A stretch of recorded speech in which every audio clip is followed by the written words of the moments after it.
Apa yang kita perlu cari jika kita nampak CMP kat bahagian atas?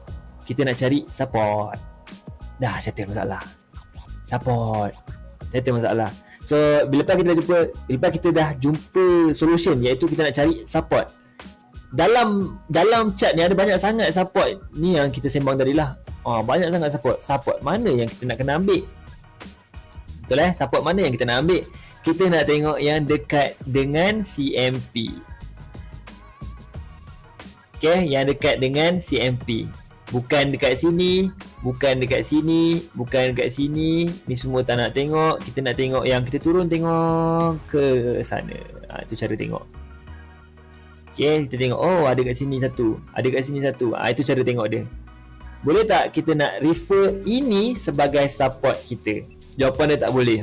Kat situ tak boleh. Reason yang pertama sekali, because dia dalam satu line dengan CMP. Satu line dengan CMP ni ibarat tangan korang ni. Okay, dia dia naik betul. Tengok gambar saya tu, gambar saya ni. Dia ibarat macam ni lah. Dia selari dengan CMP tu, maksudnya ni ada V betul. Apa hal ni? Okay, susah lah. Okay, macam ni lah. Okay, macam ni. Nampak ni? Okay, ni bentuk apa? Ni sesiku dia kan, contoh lah. Ni bentuk dia. Ni yang korang kata V tadi. Ni korang kata V tadi. Ni price CMP kat sini. Ni V. So sekarang kalau saya buat macam ni, dah jadi tak V tu? Faham tak? Hilang. Jadi tak boleh ambil yang selari. Tak boleh ambil yang selari. Tak boleh ambil yang satu. Dia takkan jadi. Dia tak akan jadi V. Saya boleh tunjuk contoh dia macam ni. Contoh. Okay, katakan korang ambil V yang ni kan. Korang ambil V ni.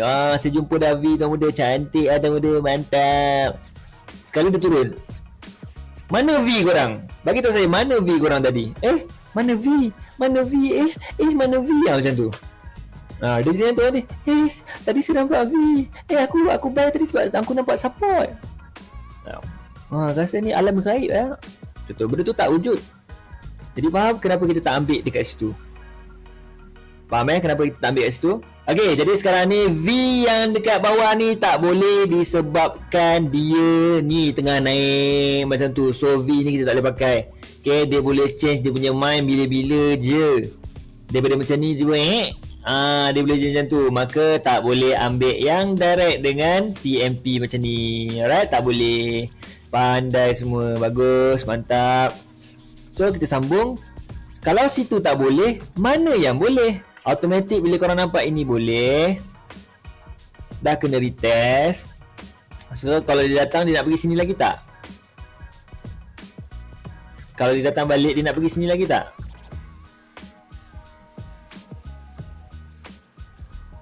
Tak mungkin. Wah, semua dah pandai. Dia nak pergi sini ke? Dia nak pergi sini ke? Mungkin. Jawapan saya pun mungkin juga. Jawapan saya pun mungkin juga. Dia akan pergi sekitar sini. Okay, yang first korang mesti tak nampak apa yang saya cakap. Tidak mengapa, korang akan nampak kejap lagi. Sebab apa? Sebab kita nak masuk bahagian kecil besar. Kecil besar. Okay, kecil besar ni apa benda? Saya sebenarnya, saya tak pernah sebut pun kecil besar ni. Saya tak guna pun benda ni. Tapi disebabkan ramai tak faham, jadi bila saya kata kecil besar tu baru okey, faham. Tapi orang yang first time dengar kecil besar pun memang takkan faham. So macam ni, cuba korang tengok betul-betul apa yang kecil besar tu. Contoh, antara V dengan V ni, mana kecil mana besar? Sebelah kiri kecil, sebelah kanan besar, betul Ya. Biru ke merah yang besar? Biru ke merah yang besar? Biru besar. Okey, ngam. Berhenti kat situ. So semua pandai. Tapi saya bagi tahu dah siap, ini bukan definisi kepada besar dan kecil yang saya maksudkan. Ini bukan definisi kepada kecil dan besar yang saya maksudkan. dan bukan time frame juga. Dia satu time frame je. Cuma kecil besar yang saya masukkan ialah dia buat V. Yes, dia buat V kemudian disambungkan dengan movement yang kecil. Itu saya panggil kecil.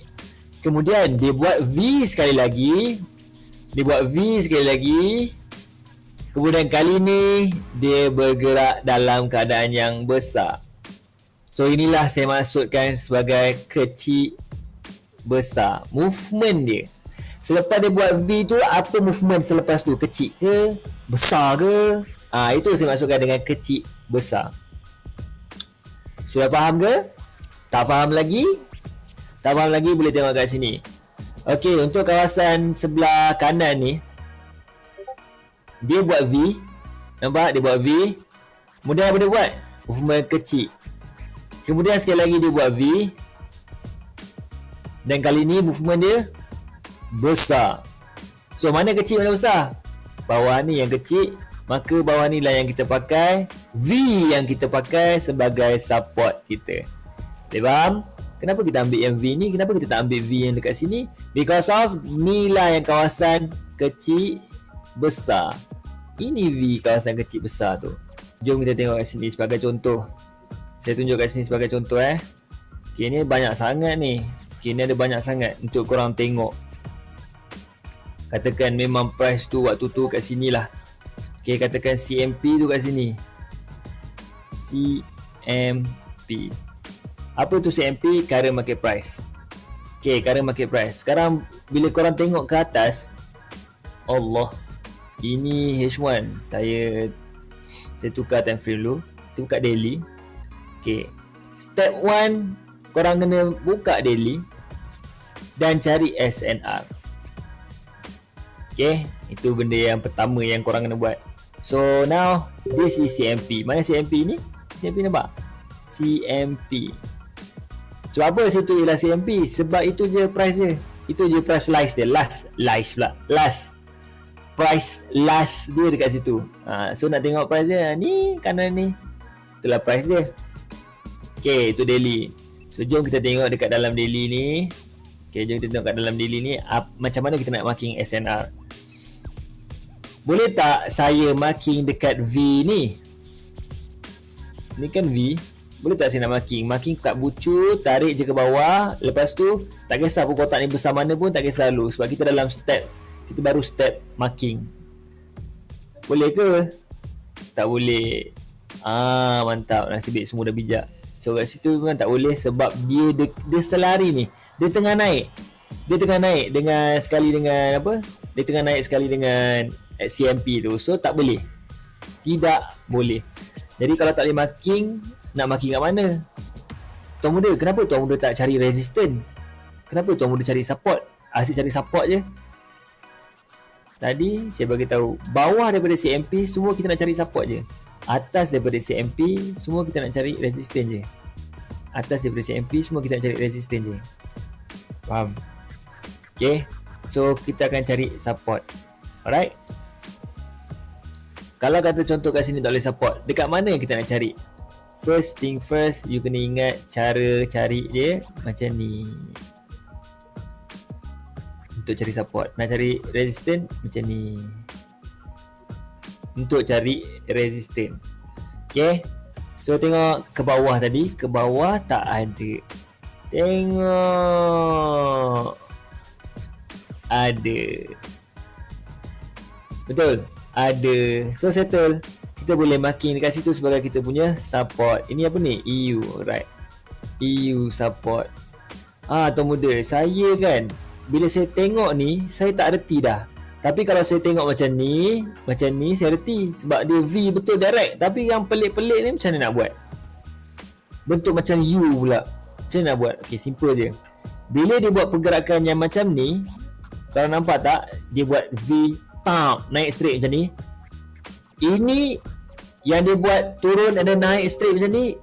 Yang bawah ni memang korang tak boleh pakai. Support dekat situ memang tak boleh pakai. Okay, dia kira satu V. Kalau macam ni, dia hanya ada satu V saja. Tapi kalau dia buat macam ni, Sorry. Sekejap kalau dia buat macam ni, ini dah ada 2 V. V yang pertama di sini. Ini ialah V yang pertama. V yang kedua di sini. Ini ialah V yang kedua. Macam pelik Macam pelik kan? Tapi betul. Ini V yang kedua. This is first V and this is second V. Okay, second V. Pelik tapi benar. Pelik tapi benar. Okay, this is second V. Alright, so second V ni kalau dah ada second V, maka kita dah boleh pakai yang bawah. Okay, so kita akan makin dekat first. Jadi dekat sini, semua orang boleh nampak balik, refer betul-betul apa yang ada dekat sini, apa yang ada dekat yang saya bulatkan ni.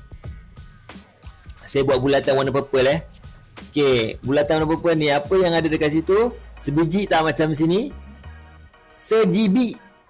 Jadi bila se-GB, maka kita boleh tahulah adanya 2 V juga dekat situ. So this is first V and this is second V. Maka ambil yang first ke second? First ke second? Ambil yang first. Kenapa ambil yang first? Because of kecil besar. Movement selepas V tu dia buat kecil, movement selepas V yang kedua tu dia buat besar. So kecil besar, ambil yang kecil. Alright, jadi kita pun ambil kat situ je kita punya yang kecil. Jadi kita ambil kat sini. Okay, sekarang ada orang tanya pula, Tuan Muda, berapa besar saiz kotak ni kita nak buat? Takkanlah main buat je, takkanlah main tarik je. So berapa besar saiz? Saiz berapa besar? Saiz berapa besar? Korang refer candlestick. Tada! Lah, pindah candlestick. Pendek tu je. Logik ke nak ambil pendek tu? Logik ke nak ambil pendek tu? Ni pendek ni. Logik ke? Kalau dia pendek sangat macam ni, dah tak jadi macam zone, jangan percaya dia. Ambil kawan dia. Kawan dia mana? Sebelah dia je. So sebelah dia cakap, oh panjang ni. Jadi itulah tempat yang kita nak gunakan sebagai zone korang.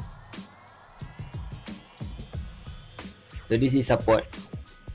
Masa ada orang tanya, Tuan Muda, bila kita nak tengok RBS SBR? Ni apa? Resistance become support. Sama tak?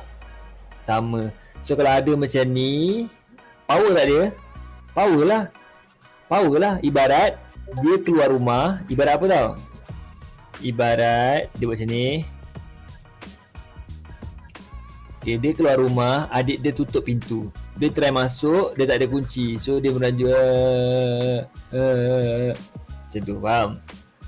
Jadi kalau dia datang balik pergi kat pintu ni, dia boleh tembus tak? Okay, contoh kalau macam ni sekarang ni, dia turun kat sini. So benda ni dah ada good apa orang kata, good sample. Dah ada RBS. So bila ada RBS macam ni, untuk dia tembus ke bawah, satu je syarat dia untuk dia tembus, iaitu korang kena tengok dekat atas ni ada tak reversal apa yang ada kat atas ni. Kebiasaannya head and shoulder macam ni. Okay, kalau dia ada dekat sini, dan korang kena refer kat sebelah sana. Kalau zone ni merupakan zone resistant,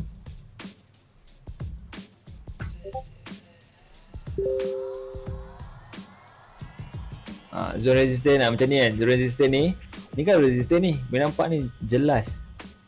Pop SR. Tengok apa jadi. Boom. Naik, turun, naik, pecah. So ini support dia dah pecah. Betul, dia datang balik, dia jadi resistant. Next, dia datang balik, yang kali ni dia datang balik, dia bagi rejection, pergi. So sama dengan situasi kat sini juga. Jom kita tengok. Sekarang apa dia buat ialah dia buat benda yang sama. Okay, nah tap.